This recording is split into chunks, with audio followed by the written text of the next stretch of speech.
खिलाफ जारी जंग में समाजी दूरी और सेल्फ आइसोलेशन वाहिद हथियार हैं जिन्हें नाफिज करने के लिए दुनिया के अक्सर मुल्कों में लॉकडाउन है। मुझे लग रहा है कि हवा में कोरोना वायरस बस गया है, सांस लेने में भी अब तो डर लग रहा है। ये वो चंद जुमले हैं जो शहरों के लॉकडाउन के बाद से अक्सर खवातीन से सुनने को मिल रहे हैं।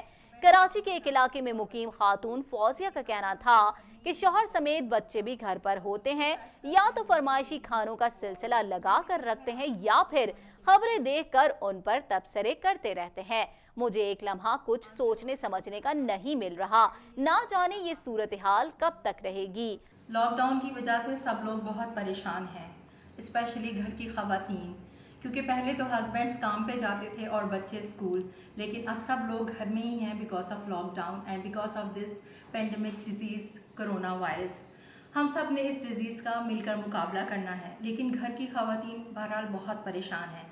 मैं भी एक प्रोफेशनल एंड वर्किंग लेडी हूँ और मैं भी जब घर आती हूँ मुझे खाना टेबल पे मिलता है और चाय भी बनी हुई मिलती है, लेकिन लॉकडाउन की वजह से मुझे अपने तमाम मेट्स को निकालना पड़ा, अपने स्टाफ को निकालना पड़ा कि कहीं ये बीमारी हम सब घर वालों को अपनी लपेट में ना ले ले।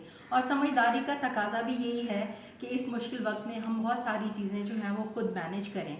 लॉकडाउन हमारी जहनी सेहत पर किस तरह असर अंदाज हो सकता है और इससे पैदा होने वाले नफ्सियाती मसाइल से कैसे निपटा जाए, इस हवाले से डॉक्टर फलक का कहना था कि लॉकडाउन की वजह से हम काफ़ी डिप्रेशन का शिकार रहते हैं, ताहम इससे बचने के लिए एक्सरसाइज पर तवज्जो देने की ज़रूरत है। लॉकडाउन की वजह से हम सबकी दिमागी सूरत हाल पर, यानी कि जो हमारा ब्रेन है उसके ऊपर बहुत बुरे तरीके से असर हो रहा है। हम सब जो है स्ट्रेस, एंजाइटी और डिप्रेशन का शिकार हो रहे हैं।